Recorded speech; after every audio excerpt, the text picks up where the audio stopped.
Seenaan Tuulamaa seenaa goobanaati. Ilaalchi biyya walabaa Oromiyaa ijaaruu jedhu kuni ilaalcha Oromoota Maccaati malee kan warra giddugaleessaa yookiin kan warra bahaa miti jettaniiti kan isin barreessitan. Mootota Gibee caalaa uummata isaanii san garboomsee jira. Itoophiyaa fi Oromoo kana walitti araarsuuf yaalii goonu kana keessatti Oromoo gidduutti immoo madaa kan biraa uumaa hin jirruuyii kan jedhudha gaafiin kun. ABO'n rakkateeti ishii kana gatuu dadhabe.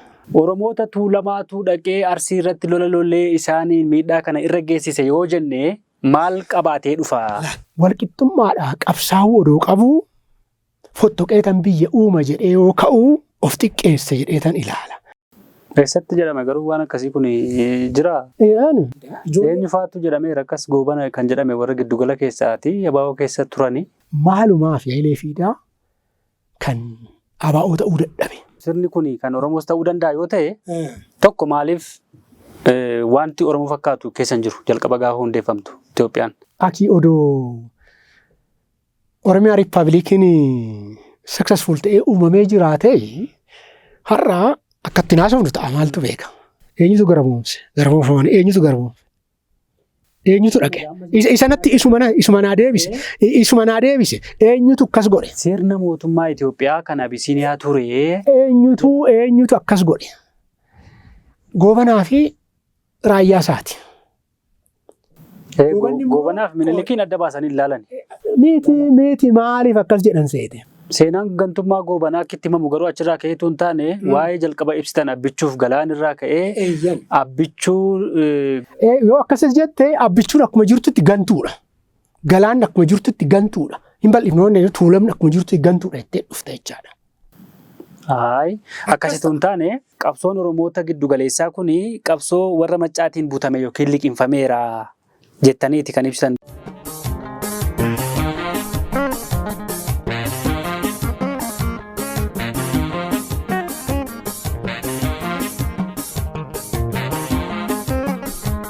Sirna kanatti hiikaa kenninu.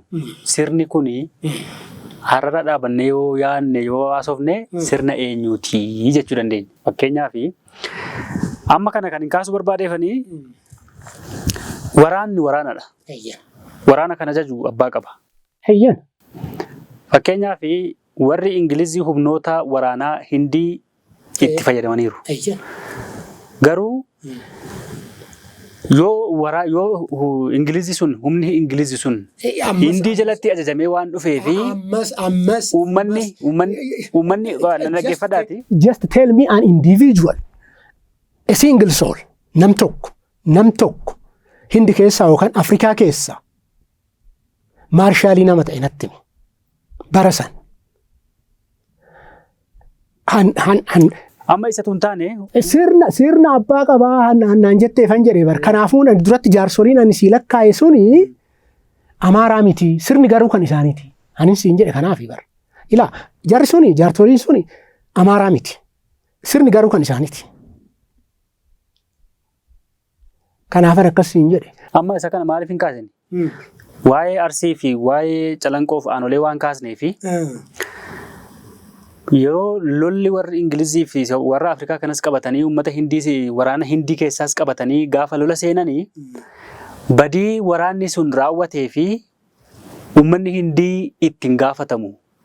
Maaliif sirni suni kan biraa waan ta'eef? Kun tokko miti inni eessatti nu fida seete mooyyuu? Akkamitti adda ta'uu danda'a? Hiikni kun eessan nu dhaqa seete? Isa koloniyaal teesiis isa jennu san dhaqee achi keessatti nu galcha.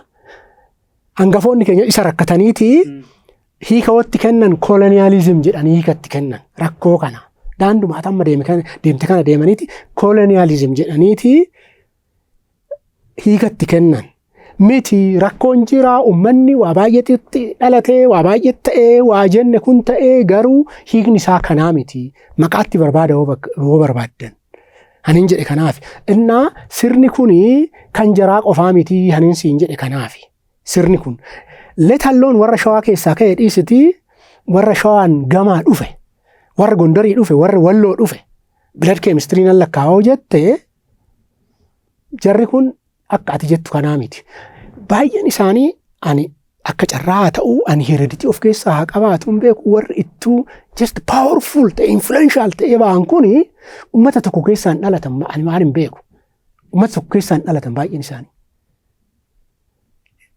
Lamarraa sadirraa maalii keessaa dhalatu? Humni isaaniitti isarraa uumama. Hereditii qofa odoo hin ta'in namumti isaan duukaa bu'uu achi keessaa filama. Kanaafan akkasiin jedhe calanqoos yoo dhayita barii Ras Mokonnin madi'an nonnoo yoos baalaan baraase. Mokonnin asuma jidduu tanaa ka'e. Ani isa duukaa bu'e duubatti yoo lakkoofte warruma ganda kanaati. Ani isa duukaa bu'e innumtuu mataan ergaa duubatti yoo wannoo jette baay'eetu jira.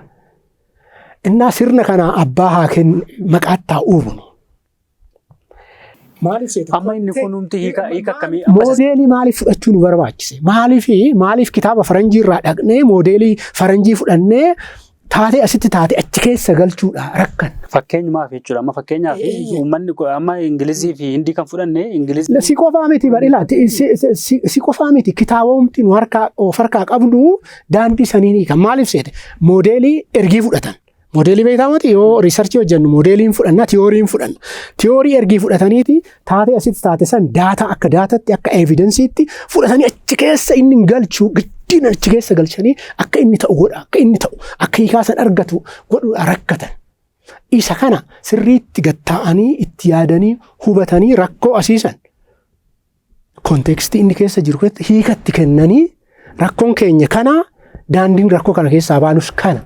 Jetteetittoon isaan garuu kaachaa dhufanii kaachatuma keessa darban maaliif seete tiyoorii faranjii amma jettu of keessaa qabu tiyooruma sanitti inni warri gara kaabaa dhufe kun warri kootaan kooti abashaa jedhaman kun gadi nutti duulanii isaan warra bituu dhufanii nu warra bitame period fakkaatu very simple akkasii moti garuu wanti lafarra jiru very complex. Maqaatti kennuudha kan rakkanne isa kana rakkachuurra isaan daandii just soft ta'e daandii baay'ee nama rakkisne yaaduudha baay'eetti rakkanne ormatti simuudha simple ta'e daa'imatti himtee daandii si amanuudha simple ta'e filatan malee rakkoon ummatoota kana jidduu jiru rakkoon Oromoo muudate baay'ee kompleksidha. Maqaa biraa itti barbaaduu qabna. Hiikas maqaa odoo rakkoo isaa sirriitti beeknee jiraanne fala isaa argachuudhaan mana rakkanne turre. Rakkoo beekuun just halfway jedhanii mati karaa walakkaa hin deemta. Rakkoo sirriitti yoo hubatte rakkoo san daandii itti keessaa baatuun yoosuu sitti mul'ata. Nu garuu rakkoo sanis odoo ofii keenyaan hubatiin ija ormaatiin ilaalleti ani amma gurraacha mataan moluudhaa akkana. Moti ati lafumaa kaatee afee goofaree kiyyabeeti magaala bareeda maalii yoonaan jette isa fudhee callume jedhee ani magaala bareeda mataan kiyya akkasii maalii yoon jedhee hin ta'a. Dura hubadhee lakkii wanti kun akkasii miti. Of hubadhee raawwadhee tanani san booda rakkoo miti kun garuu yaaduma akka wannootti fudhe malee isa booda wanta lafa jiru san. Fakkeenyi kun akkamitti hojjechuu didaadha amma fakkeenya amma kaasne kun. Hin hojjetu maaliif seete? Ingilizii Hindii yoo koloneeffatte miti. Koloneeffatte? Waraana. Eenyu fa'a? Leadership. Hindii cabse jechuu dandeenyaadha. No leadership ilaalika. Leadershipin asitti jiruu fi leadershipin kolonii isin jettan kana keessa jiru tokkoo miti. Leadership. Maaliifi maqaa kan kennamuuf sirna tokko kan maqaan kennamuuf leadership ilaalteet ideoloojii isaanii ilaalteeti mati. Ideoloojii isaanii ilaaltaa waa'ee isaan itti sirna diinagdee diriirsanis ni ilaalta. Daandii itti leadershipin biyya kana operate godhee fi daandiin itti sirni diinagdee diriirfame isa jennu kanaan tokko. Eenyutu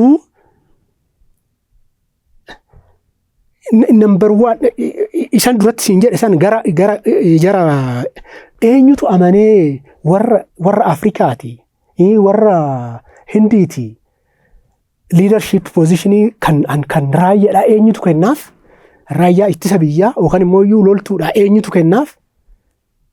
Amma gaa deemnee sirni amma jiru kun kan walooti jechuuf deemna.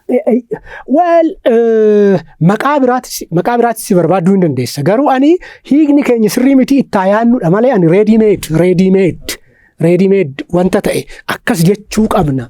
Wantan jedhee jala mure hin qabu. Kitaabota kiyyarrattis akkas hin jedheen.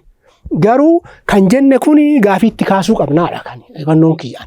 Maaliif gaafii itti kaafnaa? Dhugaa ta'uun isaatis nama maani. Shakkii qaba. Dhugaa ta'uu isaatis. Lammata immoo faayidaa isaatis.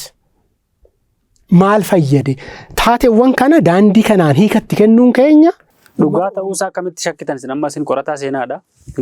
Waan kana irratti hin arganne. Hiikan isaan itti kennan daandii ammaa kanaaf shakkeka. Kun ammaa sitti maami? Hiika isaa tun taane amma hiika isaa dhiisne aanoleetti calanqootti gochi sun raawwatamuu isaa akkamitti dhugaa ta'uu isaa hin amanne. Yoo morme sitti mee miti ta'een taatee saniif akkamitti hiikatti kennineedha hin morme malee wanta kana naa hubadhu ammas yoo uummata fuullee uummataattis baaftanii naa hubachuu qabda. Ani taatee irratti mormiin qabu. Ta'eera. Ta'e. Let alone yoo si miti. Dhugaa miti waan shakkiin qaba waan jettaniif hin jedha. Hiikatti kennine. Inteenshiniin isaa maali? Kana godhuu isaaniitii fi intenshinii maal yaadaniiti? Maaliif akkas godhanii? San booda maal argachuuf akkas godhan? Wanta akkasii yoo hiika taatee sanitti hiikni yoo itti kennamu ani irratti wal lolaa jirru, ani irratti wal mormaa jirrus barii hiika yoo itti kenninu. Ati amma lafumaa kaatee uummata tokko balleessuudha. Yoo naan jettu lakki hin ta'u jechuu nan danda'a. Uummanni kun waliin ajjeefne, waliin qallee, waliin murree, wal maaliin goona. Inni fuullee jiru isa kana maal. Anamma sodaan koo waan isin amma jettan kana irratti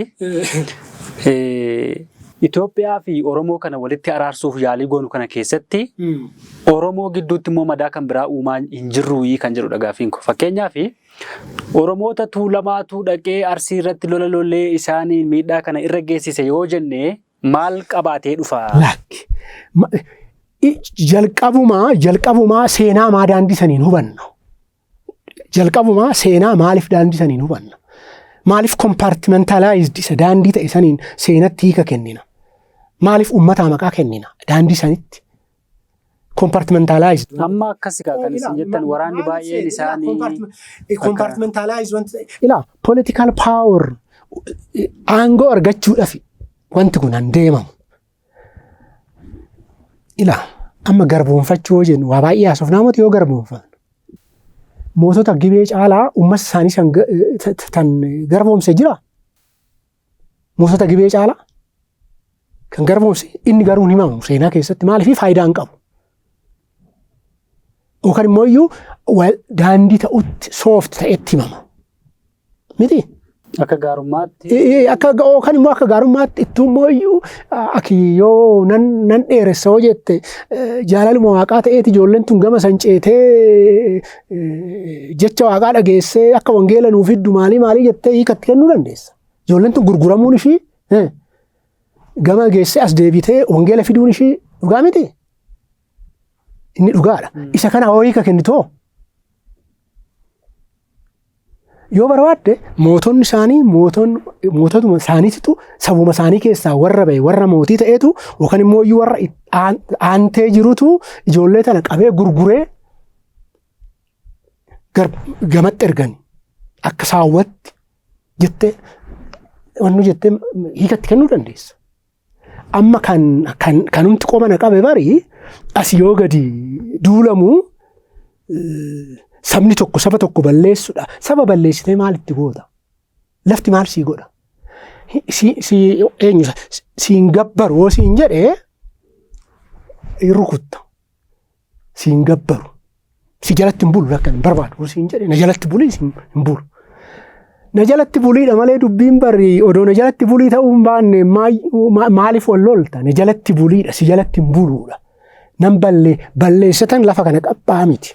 Maal ittiin godha lafa isaanii warra isaanii riisoorsiin isaanirraa gibira funaannatta malee dubarra lafti baay'ee warri gatanii irraa bannaanii just vacant ta'eeti namni gibira sassaabus hin jiru namni qotus hin jiru lafti duwwuma ta'e. Amma kana namoonni gaaffii kaasan dhimma kana irratti yoo dhuguma sirni kun kan Oromoos ta'uu danda'a yoo ta'e tokko maaliif wanti Oromoo fakkaatu keessa hin jiru jalqaba gaafa hundeeffamtu Itoophiyaan. Maal fa'aan Oromoo fakkaatu? Aadaan afaan amma sadarkaa gadaa hawaasummaatti bu'ee sirnoota haala sirna gadaatiin bulamaa ture sana amma cabsuutti amantii. Gadaan wannoon hin ta'u. Gadaan moodeeliin hin ta'u. Maaliif seete? Gadaan moodeelii haa ta'uu dhiisu. Akka hawaasummaatti garsiifnee. Yoo jettee dhawaata siin jedhe ila akka amma nutti himamu kan himute afaanis yoo jettee dhawaata siin jedhe maaliif seete? Duratti daandiin itti sirni kun wannoo jedhame maqaatti yaa kenninoo naan jettus lakkii narra kadhani maqaatti kennuudhaan siin jedhe amma magaalumti tuni ishumti keessa jirru tuni daandiin ishiin uumamtee fi akkamitti dhawaata afaan Oromoo keessaa dhabamee Amaariffi akkamitti akka dubbatamuu qabaate yoo jalqabe yoo ilaalte baay'ee si dinqa. Uummanni baay'een asitti as jiru magaalli kun odoo nafin afaan Oromoo dubbata. Garuu biiroo dhaqxe dhawaata maaliif seete biiroo nayitu the only literate institution eenyu church miti warri waa katabu hoo warra afaan warra wanna san barate ankoo bari isa kana rakkatte dhawaataan afaan Oromoo gatte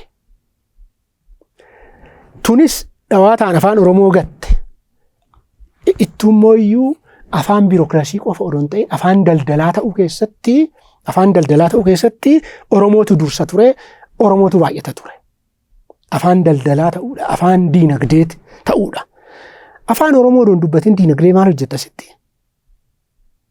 eenyutu sirraa bitaa eenyutu sitti gurgura. Amma fakkeenyaaf yeroo jalqaba yeroo kaastanii Minilik umuriidhaanis xiqqaa waan ta'eef namooti naannoo sana jiran immoo Oromoota turan gariin isaanii jettanii kaastaniitu. Yoo akkas ta'ee yoo simboolii ta'e Minilik kan hojii kana hojjetu immoo namoota kan biraadha yoo ta'e yeroo sana keessa maaliif waan afaanii kana maaf dhiibbaa irratti maaliif akka inni ittiin hojjetamu akka inni itti baratamu maaliif yaalii akkasii maaf hin goone sabaadhaanis illee yoo ta'u amantii sana akka inni dhabamsiifamu maaliif godhan. Eenyu irratti barreessa seete isaa kitaaba Gooban irrattis barreessee jira isa amma ati kitaaba ati duratti naa kaafte san irrattis barreessee jira. Kontekstiin jalaa dagatta gizee tokko maaliif seete isan amma litirasii siin jedhe kana litirasii maatars litirasii Oromoon non literate societyidha. Litirasii charchi fiddaas keessa inni dhawaata kana biratti mooyyuu warri gamaa dhufu sun siin jedhe moti eenyu maqaasaa Goobanni siyaasa Itoophiyaa keessa akkamitti akka dhiibame peejii meeqan itti fixe wannoo kana siyaasa kana keessa akkamitti akka maaliif seete daandii raayyaa'oo qabattu jidduudhaan political conspiracy hin dagatta political conspiracy achi keessatti uumamtu takka hin dagatta hin irraaffatta yookaan hin amanta abdiitti godhatta jaratti abdii san si jalaa diigu bakka jedhatti. Isa san keessatti litirasiin akkuma eenyu maqaan isaa edukeeshiniin keenya duubarra hoo dhufu afaan faranjiitiin itti linne moti yookaan immoo afaan faransaayiin itti linne yookaan afaan jarmaniin itti linne daandii saniin itti deemame natti fakkaata ana. Innaa daandiin itti barreessanii daandiin ittiin kataban isa santu of keessaa qaba natti fakkaata. Innaa afaan Oromoo afaan raayyatii fi afaan diinagdee qofa ta'ee tureet duubarra isa san keessa dhawaata gatame. Innaa daandii saniini akka ati jettu kana bilaantilii dhufamee waajiru Amaara ta'ee waajiru maalii ta'e miti. Biiroo dhaquudhaa fi eenyu maqaasaa kana biirokraasii keessatti waa tokko hojjechuu qaxaramuudhaa fi as matter of chance litirasiin hin barbaachisa. Litirasii san immoo iyyuu akkuma duratti siin jedhee warra gamaatiitu qaba. Inni immoo si dursuu danda'an. Atis immoo ishii san yoo argachuu jette ishii san barachuu si barbaachisa. indirectly forced taata jechuudha. Indirectly forced taata san booda isa tan onnoo jetta. Barreessaa achi keessatti qaxaramta. Daandii saniin itti deemame natti fakkaata. Wayisiin jechuudha. Isa kana keessatti duubarra wanti akka ideoloojiitti bal'aa akka fudhatamuu danda'u wanti tokko maaliif seete? Dhawaata wanti kan Oromoo ta'e akka aadaadha jechuun akka aadaatti bureaucratic instrument wanti ta'ame afaan kana. Afaan Oromoo afaan flookii ta'e afaan rural society ta'eeti afaan biirokraasii ta'uu dadhabe. Afaan maqaasaa school language wayim literacy language ta'uu dadhabe. Isa san daandii saniini amma kana akkatti kennite just your qabsoon kee maal ta'a seete? Akka qabsoo warra ganamaan warri maccaa tuulamaa jalqabu godhisan. Afaan Oromoo afaan ittiin baratan, afaan ittiin biirokraasii keessatti ittiin fayyadaman. Uummanni Oromoo biyyattii keessaa waan argachuu qaba.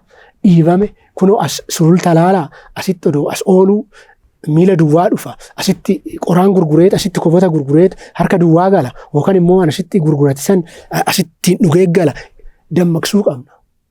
Barsiisuu qabna. Biyyi kanuma isaati. Biyyi kun kan isaati. Daandii saniin itti deemamuu seenaa sanis yoo hiiktu daandii inni kanatti galtee sii ta'utti hiikta. Yookaan kolonii yoo jetteeni warri kolonii yookaan sirraa galanii yookaan situ irraa gala. Inni immoo hin jiru lafarra. Kanaafani si morme malee isa han Oromoo irratti rakkoon uumame miidhaan Oromoo irratti uumame cubbuun jiru gidiraan jiru maali wanta akkasii isa kana dagadheetii miti an akka dhuunfatti akka nama tokkootti an akkamitti akkan baradhe akkamitti akka keessa ce'ee as ga'e nan beeka. Isa kanatti immoo iyyuu wanti biraa wanti ani jala muruu barbaadu ijoolleen teenya yeroo baay'eedha bal'aa kana keessatti kompiit godhanii cabsanii keessa ol ba'uu hin sodaatu. Challenge baay'ee jira. Ila as deebifte as keessatti yoo deebifte ila uummata bal'aa qabdee ji'oogiraafikaalii seentarii taatee waa baay'een odoo jiruu ala dhaabbattee lallabuun siyaasa hin ta'u. Seenaa calmeen barreessina kaayyoo doon qabaatiin kaayyoo qabna seenaa kan barreessina jaalannus jibbinus oo feete saayinsiidhaa maal waan maqaa fi kafeetti kenni. Kaayyoo qabna. Kaayyoon keenya maali? Uummata fayyaduudha miti biyya fayyaduudha. Okay, uummata fayyanna biyya hin qabnu. Biyyi nu harka yeroo irra jirra. Garuu hin abboonfanne. Abboonfachuu qabna. Akkamitti? Akkatti ala dhaabbannee yoo lallabne. Amma taateewwan darban kana hiika isaa sirreessinee. Akka nuuf ta'utti yoon jedhu dhugaa gannee jechuu kiyyaa miti. Orma muufachiisnee jechuu kiyyaa miti. Garuu ala dhaabbannee harka keessaan qabnu jennee warri kun jechaa yoo oolle namni balbala nuu banu hin jiru.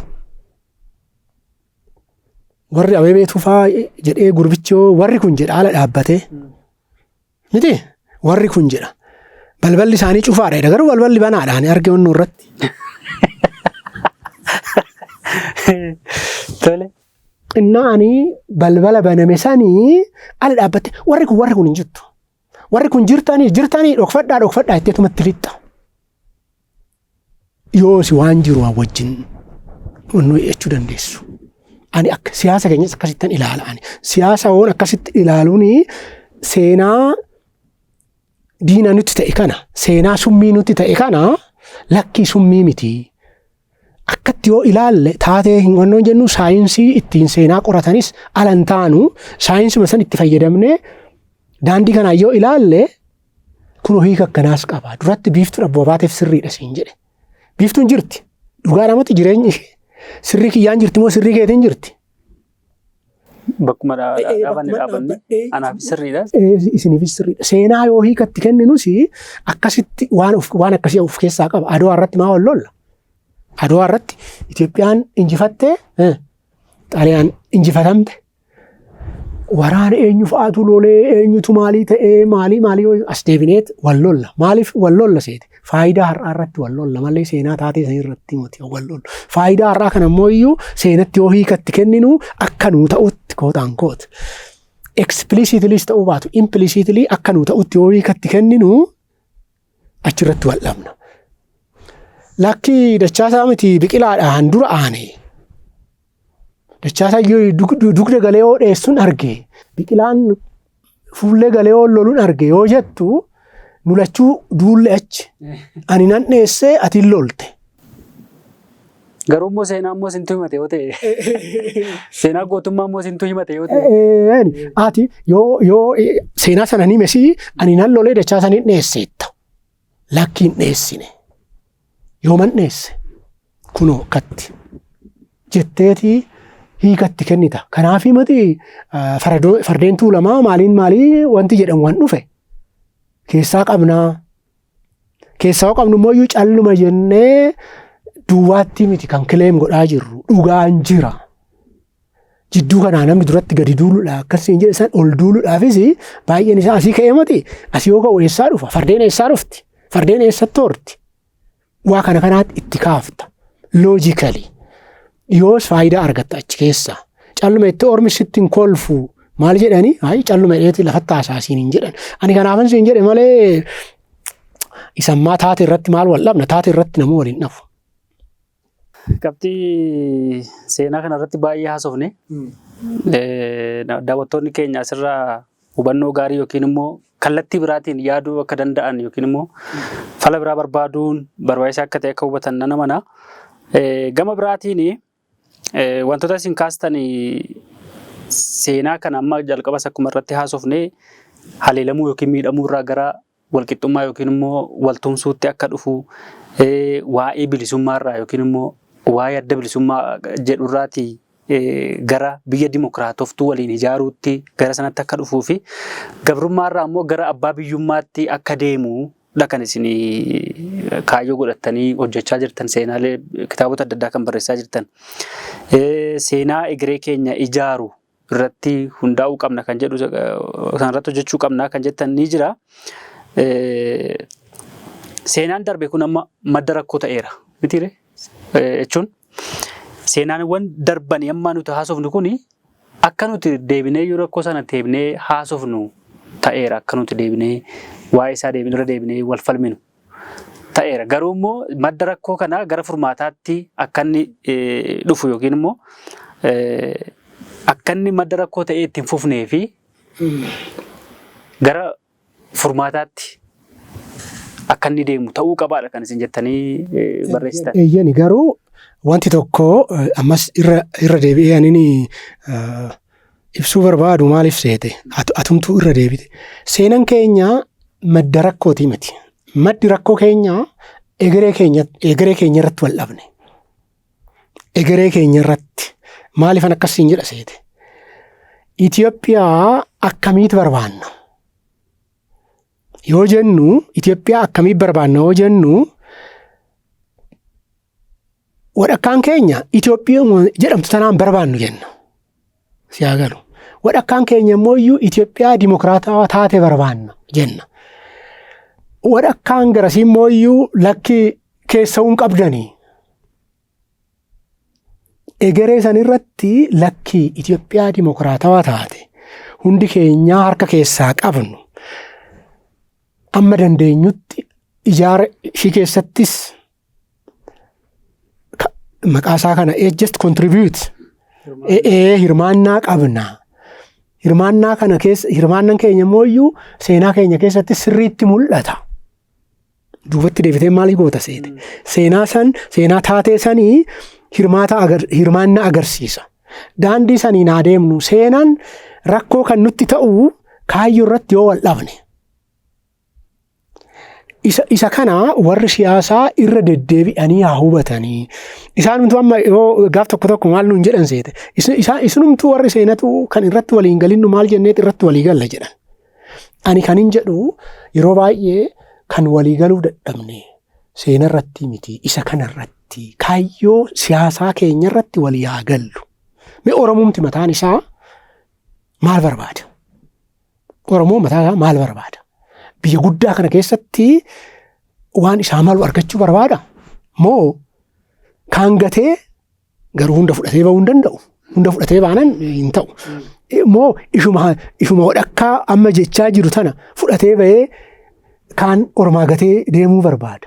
Isa irratti walii haa gallu. Ilaa Oromoon amma nan fottoqoo jedhu maal jechuu isaati duratti siin jedhe. Tuulama hodhakkaatti gatee, Walloo hodhakkaatti gatee, Raayyaa hodhakkaatti gatee wanti kun amma nama baay'eedhaan liqimfamuu hin danda'u. Namni baay'ee mufachuudhaan hin danda'a. Lafan amma ani maqaa dha'u kana.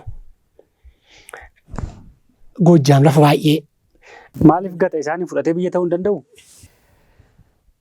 Isaanuma kaa inni isa fudhatee biyya yoo ta'e maa eenyu gataree isaanuma amati ree dimokiraata ta'uu warra as jiran kana eessan naqa. Walumaaf ofitti ammataa mati dimokiraata ta'uun kan maamati ree dimokiraasii jechuun maal jechuudha? Maajoritii jechuun mati maajoritii vootii jechuudha mati isuma kana ta'a. Amma isaa malu jechuun maal jechuudha? Amma isaa malu jechuun han Oromoo malu isa amma naffattoqa jettu tana qofa odoo hin ta'in isuma kana anni ittiin arrafames tokko kana inni kuni maali Itoophiyaa mulu akkuma jirtutti fudhanna jedha maali kan jedha maaliif ani maaliifan akkas jedha seete suni dur Oromoo eega ta'e suni ganamni Oromoo eega ta'e kuni ganamni Oromoo eega ta'e har'a waaf ettaa diddiiramu waliin ceena eegadeenne namni tokko amma bashannana hin baanaa jedhan makiinaa kireenfatan yookaan manaa fudhatan hin deemneedhan karaa deemneedhan. Maatii keessaa tokko mufatee yoo duubatti hafe jallamee eeggatanii deemanii maal jedhaniin maaltu badee maaf nu wajjin ce'uu diddaa maal mufattee maal sitti toluu didee jettaan hinaasofte waliin sanbooda akii keetis dogoggoroo qabaate maatii duubatti hafe sanis maaliif akka duubatti hafe hin bartaa sanbooda akii atis ergitti dogoggorti ta'a yookaan lafa dhaquu barbaaddisantu. Ati eenyu maqaasaa ati Laangaanuun deemoo jette isaan lakkii sodoree deemna jechuu danda'u. Akkasitti simpili akkasitti oduu ilaallee kaayyoo san irratti yoo walii galle warri ala dhaabbatee mufatee wannoo jedhu kunis akkasi hin ta'u. Siyaasni immoo kophaan hojjetamu. Siyaasni ollaa wajjini. Ollaasi matumaan hin dagattu. Ollaa dagannaan siyaasa hojjechuu hin dandeessu. Lafa hoqottu. Isa nama si cinaa jiru eeggatteeti mati ilaa yookaan bishaan sitti darba yookaan ati sanyii qulqulluu odoo facaaftuu inni inkirdaada facaaseeti bubbee fidee lafa kee qulqulluu sanitti maka. Wanti akkasiitti jira. Isa irrattis xiqqoo odoo yaada keenya bal'ifannee natti fakkaataadhaan amma reedimeed wanta ta'e falli keenya kana jedhee fala lafan keenya garuu wanti daandiin irra dhufnee. Gaafii of keessaa qabaa jechaan jira. Amma kanatti aanee kan kaasnu waa'ee seenessa siyaasa Oromoo irratti waan isin kaastan tokko jira. Seenessi siyaasa Oromoo utuu Itoophiyaawii hin ta'in Afrikaawii ta'uu hin danda'u jettanii ibsitaniittu. Kan amma nu ibsitu isa dura jalqabas kaasnee rammaa waa'ee Itoophiyaa haaraa fi haala dura ture kaasaa ture waan ta'eef isa dura Oromoon Afrikaawii moo Itoophiyaawii ture? Akkamitti Itoophiyaawii tun ta'in Afrikaawii ta'uu akkamitti danda'u Oromoon? Oromoon odoo Itoophiyaawii hin ta'in akkamitti Afrikaawii ta'aa naan jettee miti? Ilaa namni tokko dura maqaa yoo dhawatu ganda keessa jiruun maqaa dhawata. Ganda keessa jiru sanii yookaan immoo lafa irra jiru san Oromoon jaalasa jibbitu Itoophiyaa irra jira. Miti? Amma kaanne. Durumaa jira. Jira Itoophiyaan immoo amma dhufti dhiyoo dhufte kaa. Itoophiyaa irra jira. Itoophiyaa waan jedhamu dhiyoo dhufe kaa. Saharaa jennee haasofnee irraan dura. Lakki. Maaliif seete yoosis barii Itoophiyaan baawundarii haa dhabduu malee jirti. Nusi ilaa operational definition yoo kennineef wanta kana operational definition yoo jedhu si galaamati akka siyaasa ammayyaawaa ta'e keessatti akkasitti uumamu malee biyyoonni baay'een isaaniitu maquma seentariitiin waamaman maleedha. Isa daangaa alaa kana just recent development. Ani maalan jechaa ture. Itoophiyaa isa jedhamu kana kan kooti jechuu qaba. Akkamitti kan koo jedha. Maalan jedha achirratti yaaduun harka keessaa fudhate maleedha. Duratti seenaa daandiin ittiin barreeffame ammam akkanatti hin tolle sittime. Itoophiyaa ishii jedhamtanis maquma tana hin fudhatta. Miti Itoophiyaa jechuun maal jechuudha? Kitaaba irratti barreesseera. Itoophiyaa jechuun maal jechuudha? Lafa ummanni gurraachi irratti dhangala'e yoo irra safare irra jiraatu jedha. Miti Itoophiyaan hiikasii qabdi.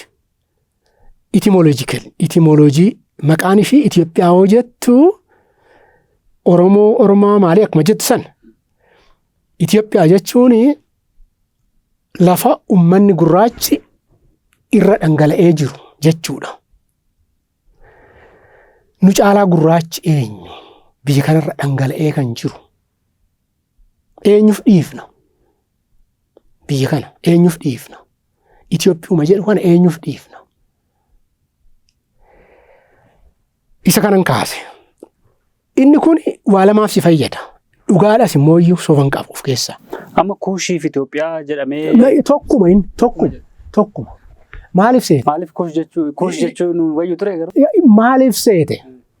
Siyaasa keessatti kuush jechuun amma gabaaboo baatu wanti gurgurachuu barbaadde gatii yoo waamtu akkamitti waamta?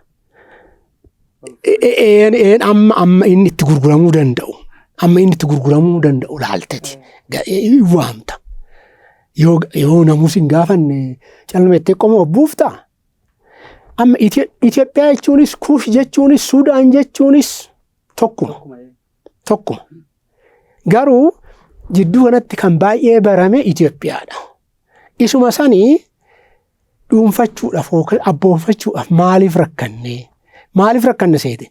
Daandii itti nuyi seenaa itti hubanne ganama seenaa itti hiikaa kennine harka keessaa fudhanne. Harka odoo keessaa fudhachuu baannee ummata gurraachee garee Oromoon gurraachaa waan isaatu gurraachaa jettee itti deemta. Miti hangurraachaa ulfina qabu Oromoo caalaan jiru biyya kana keessa. Waan inni uumee gurraacha jenna. Miti Ormi gurraachi seexana jedhani. Nu waan inni uumee gurraacha jenna. Waa garaa baa jenna. Waa'ini keenya gurraacha eega jenne lafti teenya gurraatti eega jenne ummanni lafa gurraatti sanirra jiru nuyi eega jenne maqaashii maaliif laganna? Maaliif keenya hin jenne? Kuushaawit Itoophiyaa waan jedhu ani maaliif seete? Ummanni kuush waan jedhamuufani ani akkas jedhe malee inni kun amma gama abaaree baay'ee qaba nan beeka. Garuu kanuma an akkasittan hubadha. Isa kana yoo jette siyaasa addunyaa keessattis akka biyyaattis keezii keetis dhageetti akka argatu namnis akka si dhaga'u karaa qabsootis hin gabaaffatta. Biyya dimokiraatawaa taate uummanna inni jedhamu saniifis hin ta'a. Waa'ee alaabatis kaaseeran achirratti yoo barbaadde achumattuu kaase eega kaafte. Oromoodhaa magariisni maali? Innis daandumatti hiikaatti kenninetu maalan jedhe seete achirratti. Inherently abaa'onuu rakkateeti ishii kana gatuu dadhabe maal godhe seete? Wannootti dididdiire. Mee alaabaa isaa kan abaa'oon ganamaa maal fakkaata? Abbaa gadaa kanaa miti. Diimaa qabaa, magariisa qabaa, diimaadha. Magariisas qabaa, keellos qabaa. Maaliif gatuu dadhaban? Inherently jira wanti sun achi keessa. Of wannoo jedhan just raasachaውን kaaduut of kaadan Maleedha maaliif akkas ta'uu dirqaman seete biyya uumne jedhaniiti Oromiyaa Riippaabilik uumne jedhanii waan ka'anii fi itti rakkatan. Kana fudhatanii maaliif akkamitti wal sima garuu Itoophiyaa alaabaan Itoophiyaa kunii fi alaabaan kan ABO sun akkamitti itti rakkatan jechuu dandeenya. Maaliif seete biyya Afrikaa baay'een isaanii akka biyyaatti uumamanuu baay'een isaanii isa kana fudhatan. ABO'nis ideoloojii maalii eenyu maqaa isaa qabsoo barasii keessatti isuma kana akka moodeelii isuma Adwaa kana akka moodeeliitti fudhate ittiin beeksifne malee. Akkasitti fudhateeti maa akka ammaa kana adii gurraacha diimaa maaliif hin fudhanne? Keelloo fi maqaashii magariisa maa keessa galche? Isaanumtuu oduu gaafatamanii har'a. Isaan magariisni qabeenya lafa keenyaati jedhaniif. Kunis sanuma akkas jedha kunis Itoophiyaa lamnaati maaliin siin jedhanii mate. Keelloon sun immoo iyyuu salaam fallaagiinnati abroo imanoor minaamin siin jedha Oromoonis kanumadha. Isa kana keenyaa miti animtiin itti rakkadhu maaliif seete keessaan qabnu inni wanni jedhamu kuni deemee waan hunda keessaa akka dhabamnu nu godhe. Homaa keessaan qabnu bakka erguu hin jirru akka waan hin jirreetti akka fudhatamu nus akka amannu sirbuma keenyallee akka waa tokko keessaa homaa hin qabne ganamaa galgala lallaba qofa boo'icha qofa akka nuti ta'u ta'e. Keessaan qabnu wanti jedhamu kuni namus hin waamu diggisiitti. Amma yeroo sanatti sababni keenya amansiisaadha jedhu warri yeroo sana ABO uumanii sababni keenya amansiisaa ture sababii nuti kana jennee kaanee jedhu. Maaliif seete? Isaan aangootti karaa itti fagaate. Kun karaan fagoodha. Tabbisaa dheeradha. Karaa gabaabaa barbaadan. Kamtu salphata garuu Itoophiyaa keessatti aangoo qabachuu moo biyya haaraa ijaaruutu salphataa jiru? Isaanitti hin fakkaate maaliif seete? Bakka ati nu fakkaatti ishii qabnu sana fudhannee keessaa waan akkuma waan nama bultii hiiku akkasitti ilaalan. Immoo iyyuu wanti litireeshariin barasiitis wanti barreeffamee lafa jiru wanti akkasii waa jiru. Ittummoo iyyuu wanti faranjoonni tuni nu harka keessee isa baay'een isaanii immoo iyyuu faranjoota irraa baratan. Abashaa irraan baranne yookaan immoo abashaa waan jedhuani Abisiiniyaa jechuu kiyyaa miti. Just akkuma jirutti abaluu jechuu kiyyaa miti. Oromoos ta'uu danda'a maalis ta'uu danda'a namni gurraacha ta'e ana hunduu abashaadha. Abashaan ana Tigree fi maqaasaa Amaara qofaa miti. Abashaa. Akkamitti akka jettan garuu hiikama seenaa irratti akka hiikamee jirutti abashaa jechuun garee lamarraa dhalate warra gamanaati warra East Afrikaa jirru kanaa fi abashaa jechuun non white jechuudha. Abashaa jechuun public understanding akkas ani guddadhes ani beekus achi keessatti dhaladhe kuni political operational definitionii qaba. Walitti makaa warra Israa'elii fi warra Amaaraa yookiin immoo warra Tigree warra Seem jedhu. Isa qofaa miti. Maaliif seete? Politically colonizer wanta jedhu of keessaa qaba.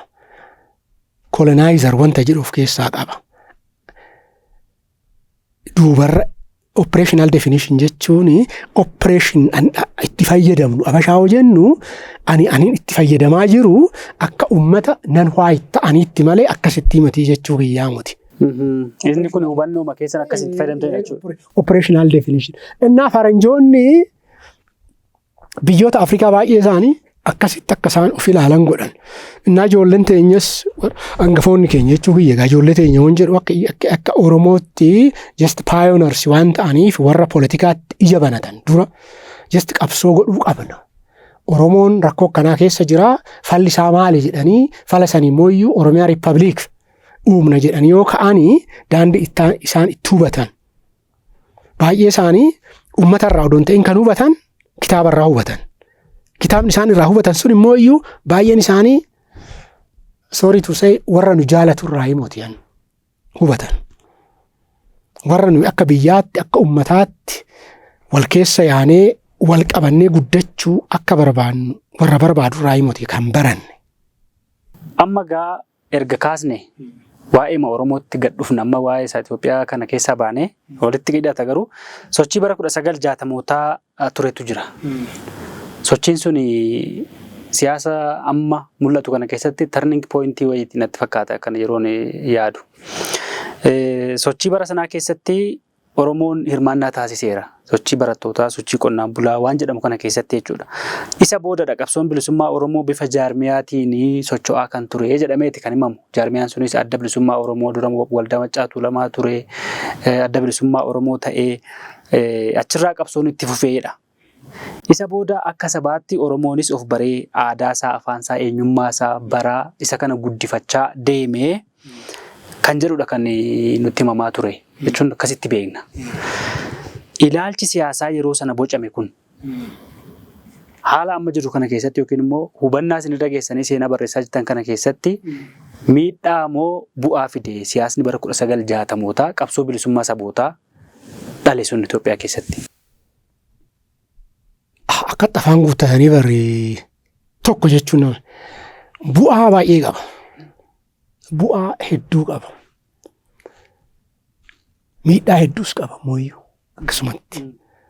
Maaliif seete? Isa ijoolleen baratanii yuunivarsiitiittis, haayiskuulittis, miishinarii iskuulittis baratanii yaa'anii operational politiksii jalqaban kuni yookaan immoo politikaa ammayyaawaa yoo jalqaban daandiin isaan itti ka'anii fi hangafoonni isaanii daandiin itti morman tokko miti. Isarratti walii haa gallu dura. Hangafoonni isaanii jechuun tokko lafitti warri lafti irraa fudhatame mormanii uummata baay'ee hin morma. Uummanni Oromoo qofaa miti. Uummata baay'eetu morme. Sirni kuni bu'aa maal jechaadha? Ba'aa nutti guddisee yookaan immoo iyyuu sirna nutti jabeessee nu waa sirreessu kana nurraa haa kaasu jedhanii morman yookaan immoo iyyuu nus akka warra abaluutti bulla jedhanii warri morman baay'eedha. Duratti kan Baalee qofaa miti kan kaasuu dandeessu asuma jidduu kanatti warri Maccaa fi warri Tuulamaa kaasanii jiru yookaan immoo iyyuu waldaan Maccaa fi Tuulamaa kaasee jira.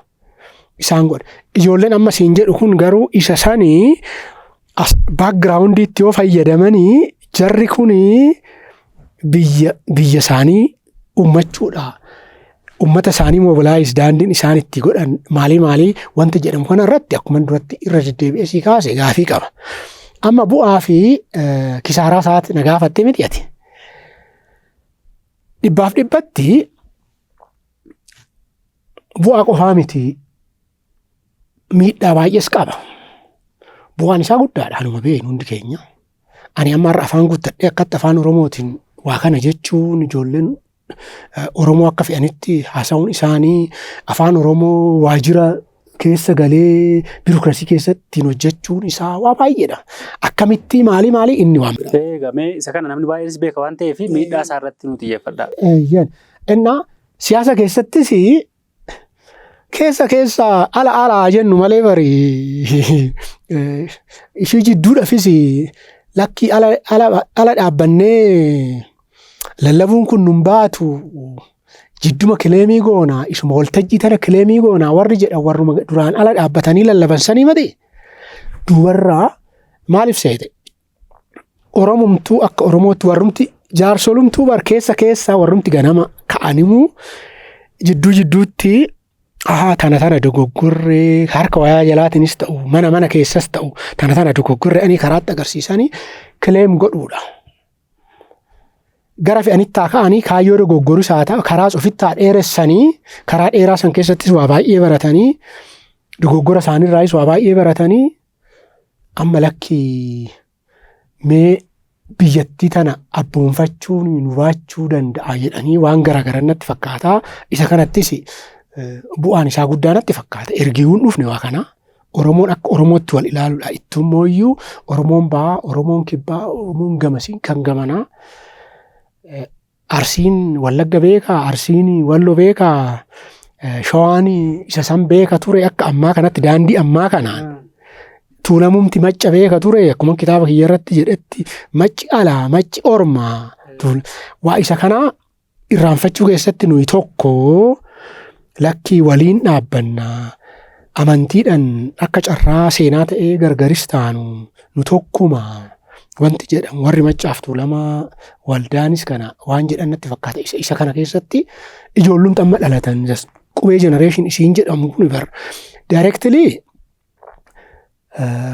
caasaa mootummaa keessattis maalii jedhaniiti isaa baratan malee informalii ideoloojiin isaanii baay'een isaanii isuma kanarraa bocame natti fakkaate akkasiin jettanitti na bu'aa guddaadha kun. Innaa wanti tokko wanti itti kasaarree jedhu waa lama irratti. Wanti lama tokko Oromoon waan gaafate argachuudhaaf karaatti dheeresse. Daandiin suni daandiin isaan itti ka'an suni karaatti dheeresse. Eenyuun the rest is history moo maal jedhee obbo Galaasaa natti fakkaate. Nu hundaafuu hin taati jenneet karaa kana hunda deemnee waan hojjenne kan fayyades fayyadu kan dogoggorres jiraatu the rest is history kanaaf seenadhaa jedhan waan jedhan dubbise natti fakkaata. Innaa karaan itti dheerate natti fakkaata. Just waggaa 10tti, waggaa 5tti, waggaa 12, 15tti wanta dhuunfachuu danda'anii waggaa 40, waggaa 50, waggaa 60tti fudhatee saakrifaayisii baay'ee baasise jedhan yaada'ani akka riisoorsii akka lubbuu namaati waa baay'eetti maqaa Oromootiin maqaa dhaaba kanaatiin ittuu nama baay'eetu miidhame miti. Anuma beeknu kitaaba kiyya irratti san eeyyan. Inni kun odoo ganamuma duruu seentanuma kanatti odoo dhiibdee kaan isaa akka waa'ee jettee onnoo hin dandeessa. Inni lammataa kanumaan wal qabataa siyaasni Oromoon siyaasni haaraa jechuu kiyya egaa yookaan immoo siyaasa ammayyaawaa jedhamu kana daandii itti jalqabne akka ollaan nu bir'atu godhe. Bir'achuu beekamaati. Ollaan akka nuratti amantiin waan godhe natti fakkaate. Isarratti warrumti kuush ofiin jedhu garaa guutuudhaan jarri kun dhugaa isaaniitii wajjin waan jedhan natti hin fakkaanne ganama hanumti karaa nutti dheeressee inni tokko kana natti fakkaata. Isa kanarratti ammumaa namni baay'een hin ganne jecha kana ammuma kana nuyi Itoophiyaa akkas goonaa nuyi Itoophiyaawidhaa nu maalidhaa hoo jettee sin amanan.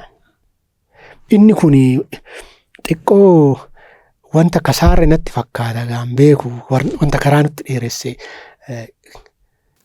Amma gaaffiin gaafate kanatti karaa dheeressee jettani tokko akka isaatti kan kaastan. Gaaffichumti kun iyyummoo karaa dheerachuusaadha malee amma waa'ee galma sanaatu hin taane karaa dheeresseedha kan isin jettan. Gaaffichumtuu maalidhaadha? Ila wantani miidiyaa irratti jechuun barbaanne ni jechisiisuuf deemta nan jedha hundaafuu ati yoo ta'e wanti yoo ta'e ila qabsoo Oromoo keessatti ani akka cubbuu ganamaa jedhee kan hin fudhan original sin jedhee kan hin fudhu biyya qabnu kana dimokiraatawaa goona walqixxummaadhaa qabsaa'uu odoo qabu fottoqeetan biyya uuma jedhee yoo ka'u of xiqqeesse jedheetan ilaala. Inni kun amma miidiyaadhaan amma fayyadu beeku maleedha. Anaa kun inni cubbuu isa ganamaati. Cubbuu isa duraati. Kanarratti jarri maal akka rakkate maaliif akkas akka godhan just kophee isaanii keessa dhaabbadhee waa baay'ee ilaaleera. Eessaa akka baakgiraawundii isaaniitis ammas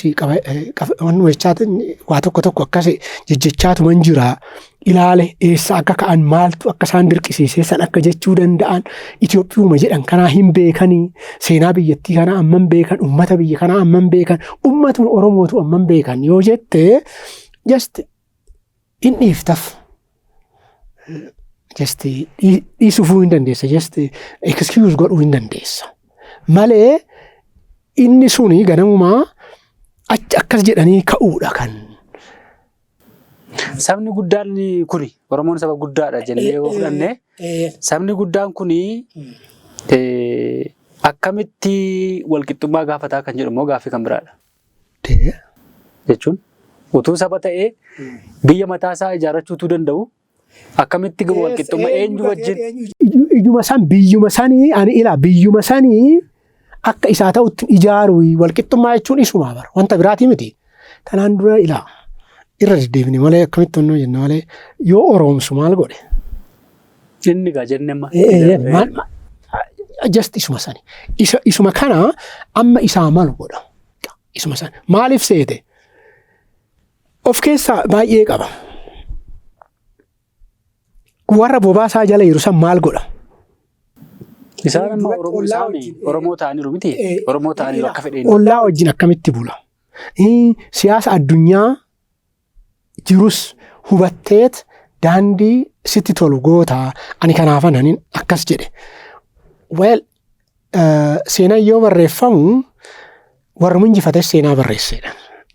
Aki odoo Oromiyaa Riippaabilikiin successful ta'ee uumamee jiraate har'a akkatti naasofnu ta'a maaltu beeka. Waan biraa soofna ta'a. Waan biraa soofna ta'a. Isatu sirriidha. Isatu sirrii turee maaliif jennee haasa'uu dandeenya ta'a. Garuu amma akka naagaletti amma naagalutti maaliif seete? Maaliif cubbuu ta'a garuu? Maaliif seete? Cubbuu kan ta'u maaliif seete? Saakrifaayisii hin taane onnoo jedha isa amma bibilikaal istoorii fudhamu. Ilaa cubbuu guddaa hojjettee isa san falatti barbaachuudhaafi maqaa isaa kana saakrifaayisii guddaa godhuu si barbaachisa. Wareegama guddaa godhuu si barbaachisa. Amma akka bibilikaal istooriitti dhugaadhaa sobaa inni akka amantii keenyatti onnoo jedhamati cubbuu guddaa uumame san ofirraa dhiquudhaaf wareegama akkamiititu gaafatame. Warra amanu. Si galee miti anin jechaa jiru. Original siinan hin jedhe. Kanaafan isa kan miidiyaa irratti hin jedhama hin jedhamu inni waan biraa. Cubbuu guddaa hannutti ta'u. Ummata lubbuun meeqas nyaate. Riisoorsii meeqa fixe. Jenereeshinii meeqa fixe. Garuu deebinee ishuma ganama waldaan Maccaaf Tuulamaa gaafate sanitti deebine amma baay'een keenya miti. Inni waldaa wal gargaarsaa dhagaan. Wal gargaarsaa miti. Just waa sadi jedha. Jeneraalichi irra deddeebi'ee waa sadi jedha. Iyyummaa, barumsa, fayyaa jedha. Oromoon kana sadeen argannaan maal barate jennaan aangoo gaafata. Miti? Aangoo argannaan maal barbaada? Fayyaa argannaan maal barbaada? Kuni akka laayyootti wanta fudhatamuu miti. Isuma gaafachaa irraa miti? Maal gaafanna? Amma kan biyya gaafatus jira. Biyya Oromiyaa jedhamtu Riippaabilika sana ijaarra kan jedhu jira.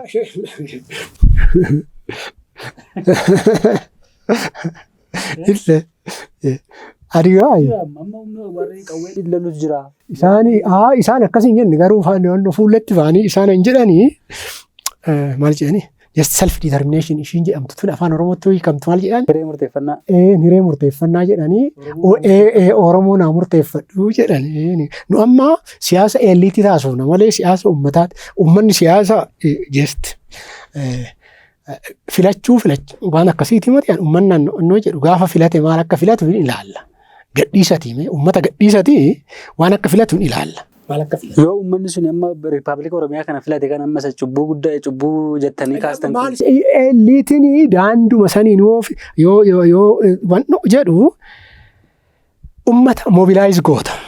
Mobilaayiz yoo gootu gara sii ta'utti uummata karaatti agarsiiftaa miti. Amma garuu jaarraa tokko qofaa immoo jaarraa tokkoof deemna amma waggaa 50, 60, 70 booda uummanni iyya banate amma hin beeka uummanni.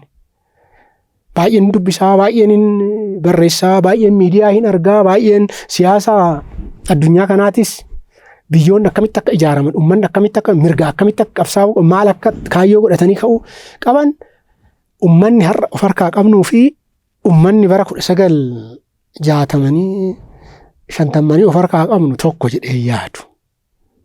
Walis bare uummanni eessa akka jiru beeka. Ani siin jedhee bara akayyuu kiyyaa fi akkaawwan kiyyaa macci ollaadha Oromo.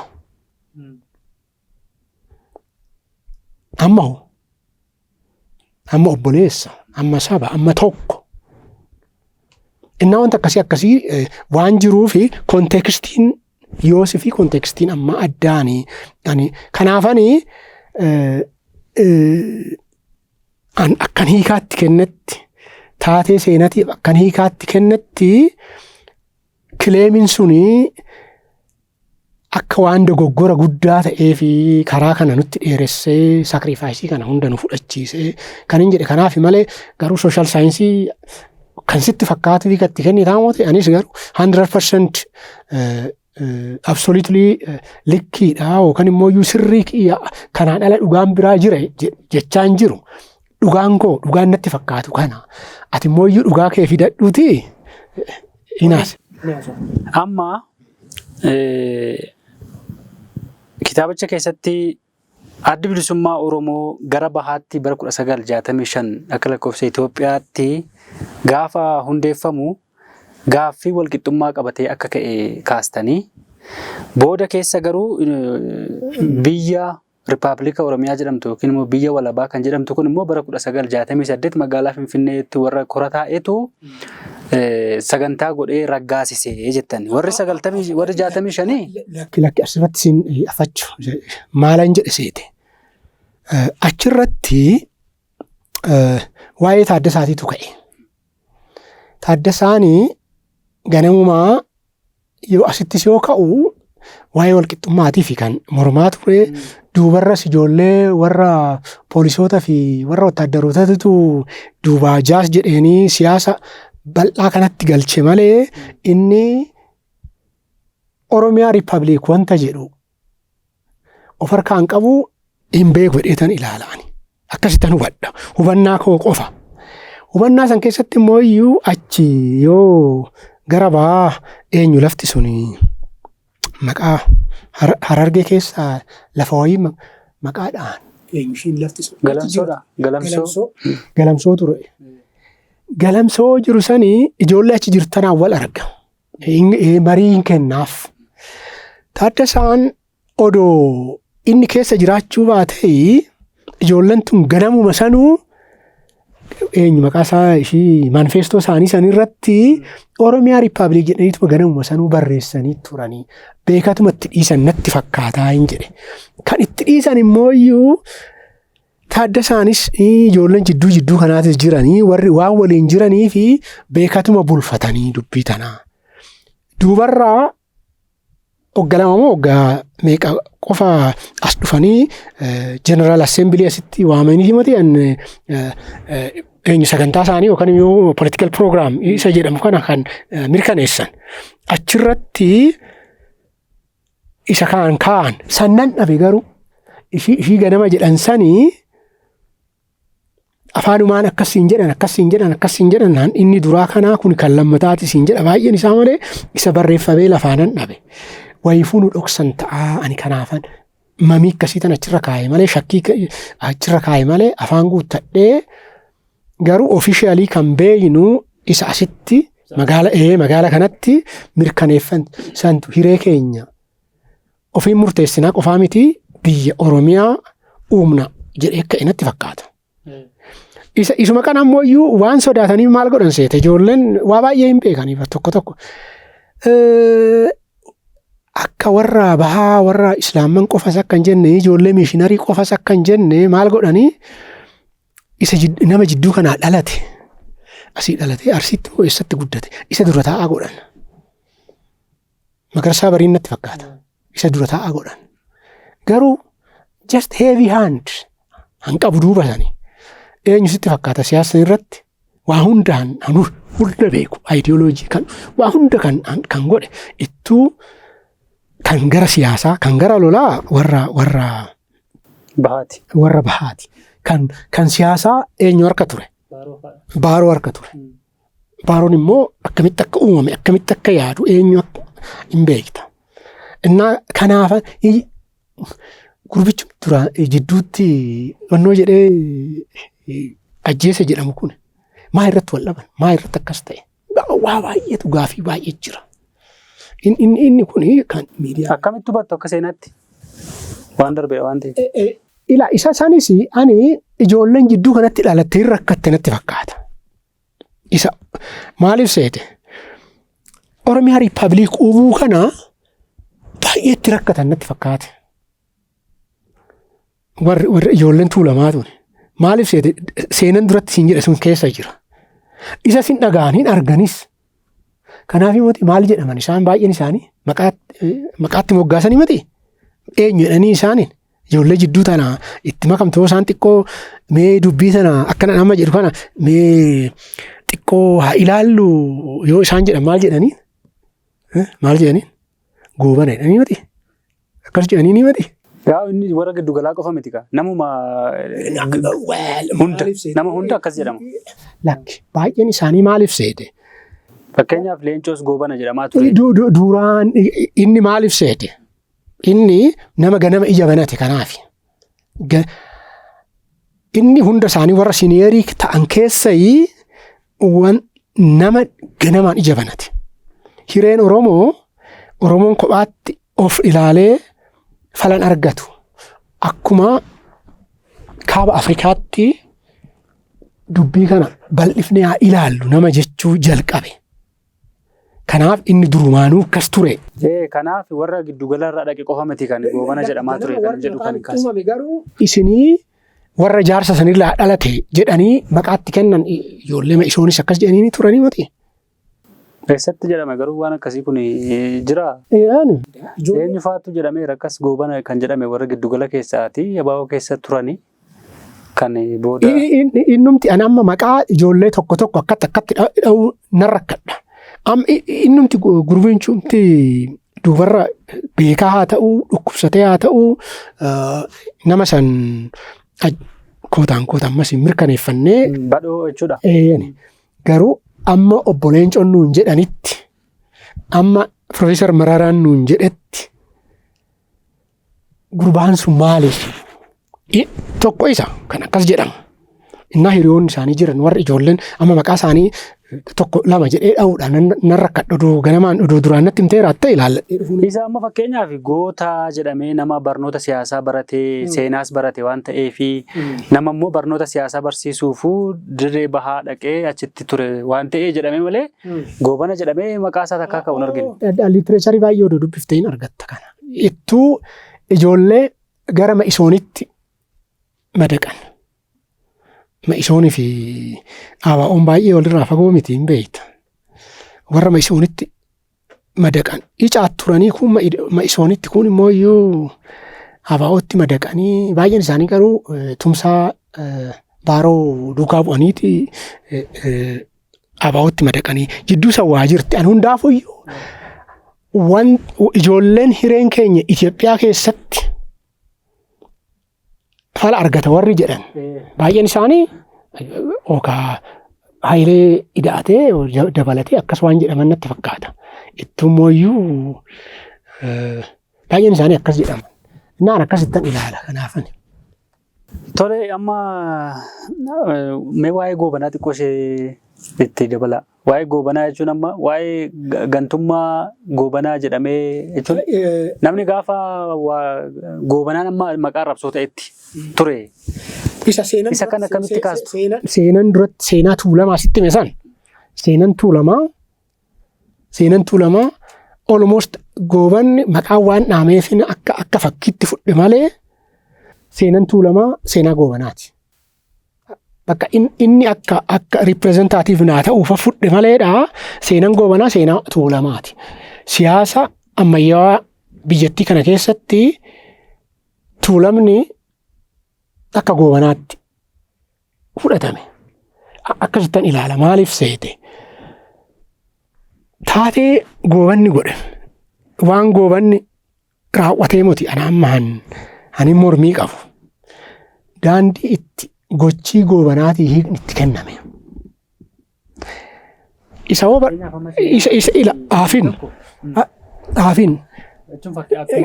ijoollee amma kooyineejii kana warri uume ijoolleen duratti maqaasii dheessani. Ijoollee gara dhiyaatii dhufani. Siyaasni isaan keessatti guddatan hin beekta. Kaayyoo qaban Oromoon cuqqurfamee, Oromoon koloneeffamee bilisa ba'uu qaba. Biyya uummachuu qaba jedhanii ka'an. Eenyutu garaboomse? Kootaan kooti. Eenyutu garaboomse? Garaboomfaman eenyutu garaboomse? Eenyutu dhaqe? Isanatti isuma naa deebise. Isuma naa deebise. Eenyutu akkas godhe? Sirna mootummaa Itoophiyaa kan Abisiiniyaa ture. Eenyutu akkas godhe? Goobanaa fi raayyaa isaati. Goobanaaf Minilikiin adda baasanii ilaalan. Miti maaliif akkas jedhan seete? Miti. Goobana eenyummaa isaarraa fudhachuu hin dandeenye. Maqaan isaa eenyummaan isaa hin hima. Daandii ittiin maal jedhan ishee daandii ittiin hulluuqan siyaasa sanii hiikatti kennan hulluuqqaa dhabnaanii maqaa itti moggaasan. Maqaan itti moggaafame sun maali? Namni kun Oromoodha. Garuu faallaa fedhii Oromoo ta'etti waan hojjetee fi maalaa jedhamu? Gantuu haa jedhamu. Akkasitti hiikatti kennita. Malee inni Oromoo achitti nam tokkoon wal loleeti moti. Dippiloomaasumaan hunda isaaniitu wal amananiiti moti. Hin gabbarraa lakkiin waraana hin barbaannu inni moti. Akkasii moti kan jedhame. Waraanni gara dhiyaa jiru hundi isaatu goobana duuba egaa goobanni lafa poozishinii san gadhiise. Ijoollee inni ol guddise. Kooj godhee politikaa siyaasa barsiisee raayyummaa barsiisee duubarra appooyinti ta'an isaan uummataa wal dhabaniiti uummanni isin hin beeynu nu goobana maleedhanii itti kaanadha uummanni sun isaan warri uummata cabse. Isa san seenaan gantummaa goobanaa akkitti himamu garuu achirraa ka'eetu hin taane waa'ee jalqaba ibsitan abbichuuf galaanirraa ka'ee abbichuu yoo akkas jette abbichuun akkuma jirtutti gantuudha. Galaan akkuma jirtutti gantuudha. Hin bal'ifnoonni tuulamni akkuma jirtutti gantuudha jettee dhufte jechaadha. Akkasitti hin taane abbichuu fi galaan wal lolanii abbichuu galaaniin cabsuuf jedhee humna warra Minilikiin of deeggarsiisee galaanitti duulee jedhameeti gantummaan isaa achirraa seeneffama.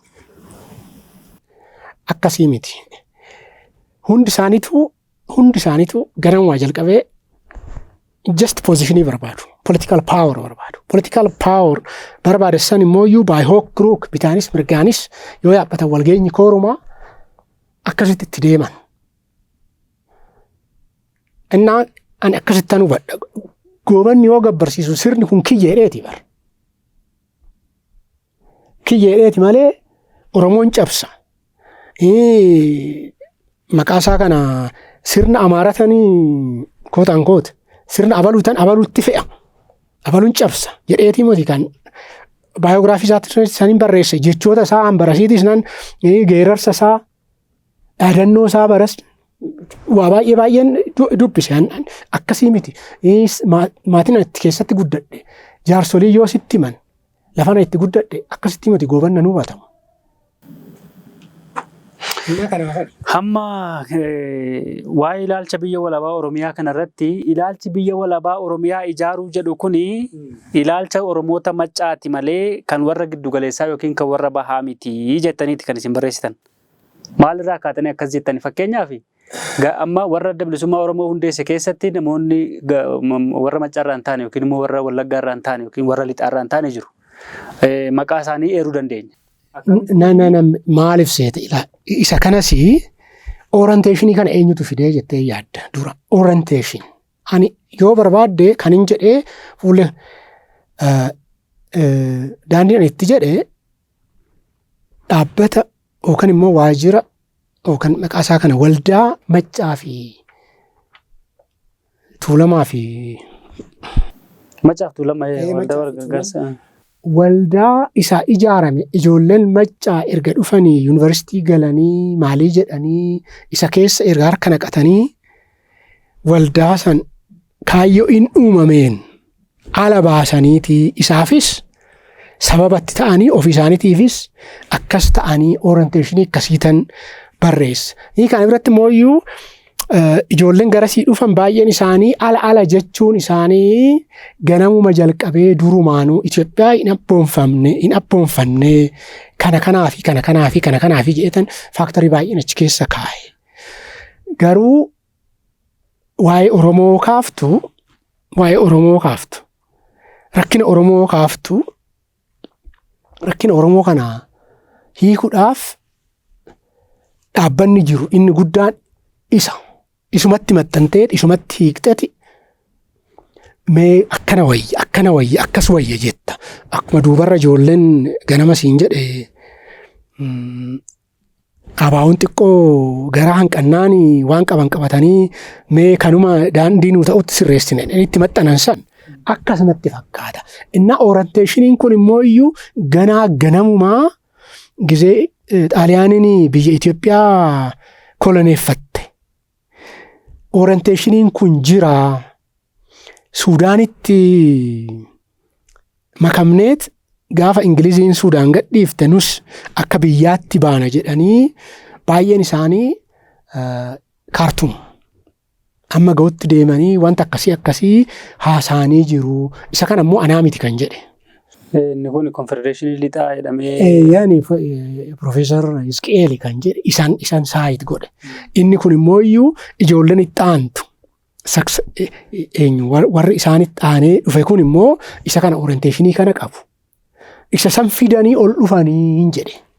Ijoollee warrasii orienteeshinii Maccaaf Tuulamaa qabu. Isaan immoo iyyuu orienteeshinii maalii qabu? Oromoo konfedereeshinii qabu. Isa kana lamaantu walitti dhufee santu injifatee siyaasa Oromoo keessatti hin jedhe malee warri asii abaa'oo keessaa harkan qaban hin jenne. Jechuun amma gaaffii Oromoo kana gaaffii Oromoo akka waliigalaatti hin taane bakka sadiitti qoodaniiti kan kaastan. Tokko gaaffiin walabummaa kan warra Wallaggaati yookiin immoo kan warra Lixaati jettani. Lammaffaan gaaffiin bakka bu'iinsa haqa qabeessa ta'e argachuu gaaffii Oromoota giddu galeessaati jettani. Gaaffiin eenyummaa immoo kan Oromoota bahaa akkasumallee kibba bahaa fi gariin immoo gara kibbaa illee dabalataa jettanii ibsitani. Maajoritii jechuu kiyya isa kana keessatti sooshaal saayinsii keessatti wayim saayinsii hawaasaa keessatti absolute jecha absoluutii fudhachuun baay'ee rakkoo qaba. Isa kana keessatti maajoritiin orienteeshiniin jiru maali jechuu kiyya maleedha. Orienteeshiniin jiru siyaasumatti yoo dhufan maal gaafatan? Uummanni naannoo kanaa maal gaafate? Uummanni Maccaa maal gaafate? Maajoritiin illeetiin isaanii jechuu kiyya.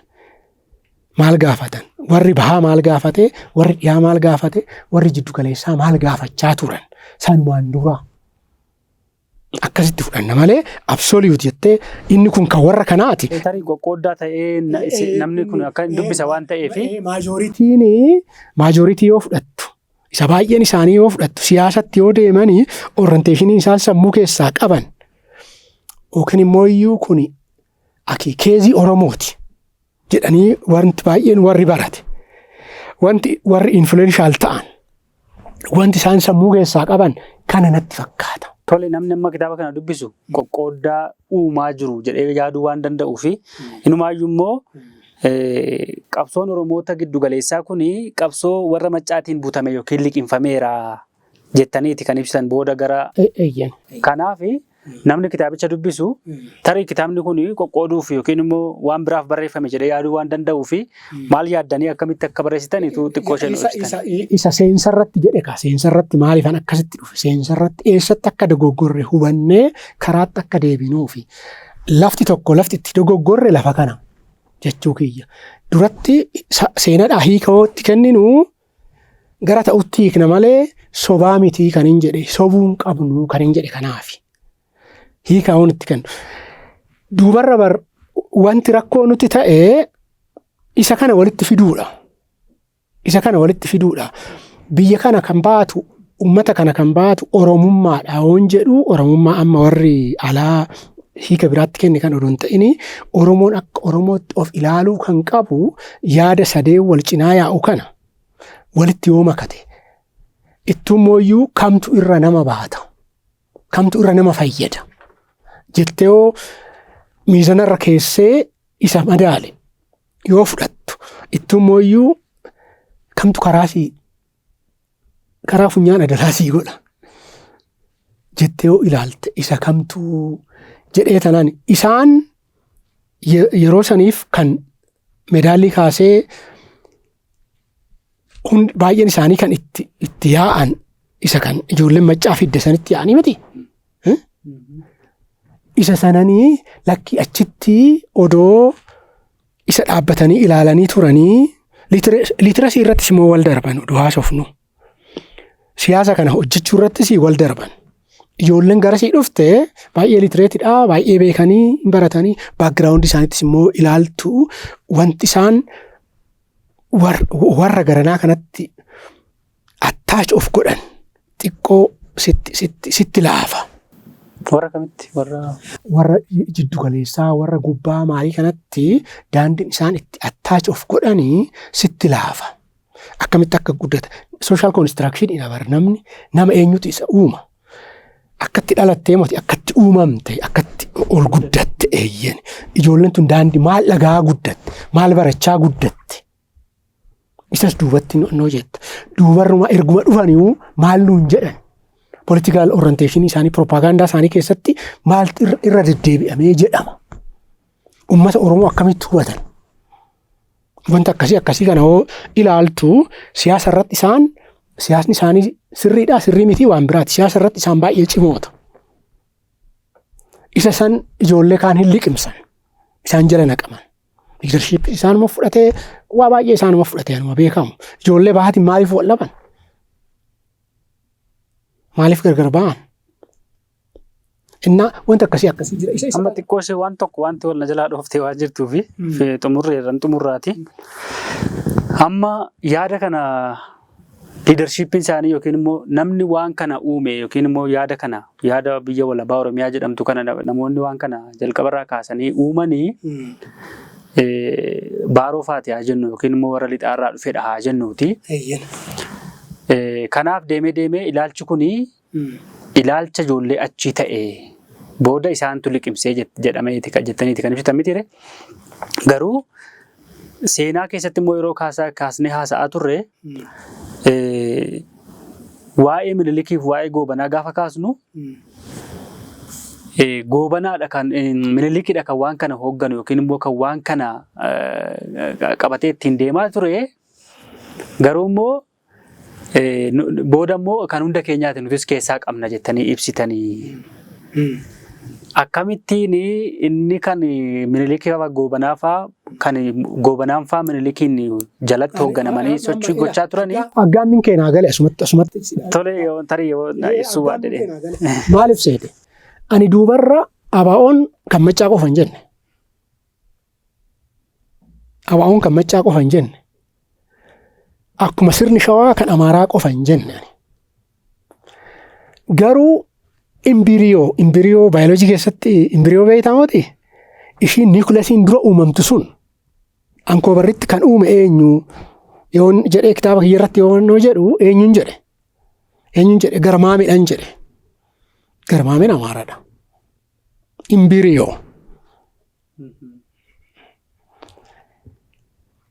Yoo irra ceetee jiraatti hin beeku malee yoon barreessu achittis. Asittis immoo jechi kuni maaliif seete? Kaniin akkasiin jechaa jiru. Ijoollumti achitti dhalatte keessaa warra mishiinarii kanaa wajjin warri strong attachmentii warri hin qabaanne wajjin hin ceene. Yeroo baay'ee barattoota kiyyaas gaafadhee gurbaan PhD Hayilee Fiidaa irratti hojjete tokkos gaafadhe. Maalumaaf Hayilee Fiidaa kan abaa'oo ta'uu dadhabe. Waa baay'ee kontribiut godhe uummata Oromootii waa baay'ee kontribiut godhe jenna. Miti imbiriyoo san keessatti maaltu liqinfamuu fi dide? Maaliif ijoollee saniin gargar ta'e? Waatu jira. Achirra ishii sanan jedhe malee ishii ganama achitti imbiriyoo wayim niikuleesii achi jirtu sanan jedhe malee duubarra maayyuu dhiyoo kana warra lixaarraa warra maalirra ijoollee askaaba shawaa asiin sandaaf oo deemte asiin sululta oo deemte isaas ittiin caalanii kanaan. Ijoolleen jenereeshinii sadaffaa jiran jenereeshinii afuraffaa jiran abaaboo faarsuudha isaas ittiin caalan ijoolleen as jiran. Ani baraan hin jedhe ganaman siin jedhe. Kanaaf amma xumurruuti haalota ammaa haasaa turre kana wajjin cuunfinee yoo keessaa baane wanti Oromoof akka Oromootti yoo haasofne wanti Oromoof ta'uu yoo ta'e gaariidha jettanii amantan yookiin hawwitan akka nama qorataa seenaatti akka barsiisaa seenaatti akka nama seenaa darbe baay'ee qorate waan gara fuulduraa immoo akeekuu danda'u tokkotti Oromoon seenaaf siyaasa isaa akkamitti bocamuu qaba jettanii amantu yoo maal ta'e wayya jettanii amantuuti. Achumaanis dhaamsa xumuraa waan jettan xumuraati baana. Waan ammaatti irra deddeebi'ee jechaa ture baruu wanta haaraan qabu. Wanti ani akka nam tokkootti wanti nu baata yookaan immoo Oromoodhaa hin fayyada. Uummata biraatiifis hin fayyada jedhee wanti yaadu biyya of harkaa qabnu kana daandii fe'inaa ijaaramu.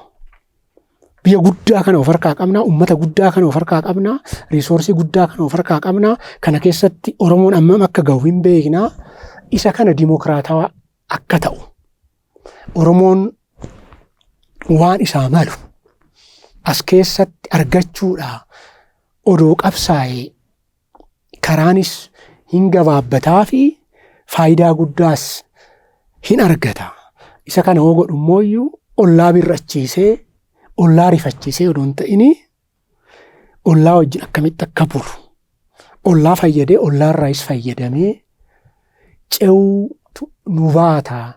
Biyya guddaa qabaachuun waan laayyoo miti. Biyya xiqqoon siyaasatti yoo ilaaltu gaarii sitti fakkaatti malee rakkoo guddaa qabdi. Anuma ka'eetu waa baay'ee sigaa hin argina amma ollaa keenya waan ta'aa jiru. Nuyaan isa damdamachaa jirru guddina keenyaan. Guddina jechuun biyya lafaa kanarratti riisoorsiin ilma namaa caalu hin jiru. Just number one resource ilma namaati. Ilma namaa kanaan immoo dimoogiraafii jechuu kiyyaa eenyutu eenyu akka ta'e hin beekama. Isa kana sirriitti gara faayidaa qabutti diddiiruudha. Isa faayidaatti kan diddiiru immoo siyaasa. Siyaasni immoo poolisii ta'u uuma. Poolisii san keessa riisoorsiin amma ani siin jedhe kun potenshaaliidha. Potenshaal. Riil hin taane ganaa ammasii hanqata. Isa kana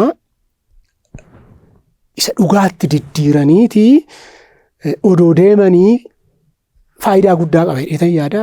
Ani akkasitti yaada akka dhuunfaa kootitti kun siyaasa wayiituu erguu namuu bakka bu'eetii miti. Akka dachaasatti, akka barataa seenaa tokkootti, akka lammii biyya tokkootti, akka dhalataa Oromootti akkasittan ilaalan. Baay'ee galatooma.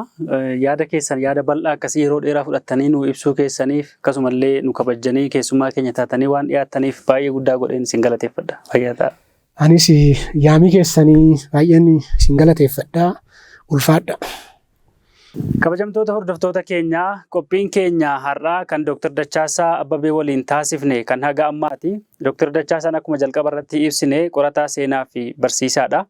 Har'a keessummaa keenya ta'anii qabxiilee baay'ee irratti keessumaa qabxiilee siyaasa Oromoo keessatti falmisiisoo ta'an akkasumallee seenaa Oromoo keessatti falmisiisoo ta'an irratti baay'ee turtii waliin taasifne kan haga ammaa ture. Qophii biraatiin haga walitti deebinutti nagaan tura.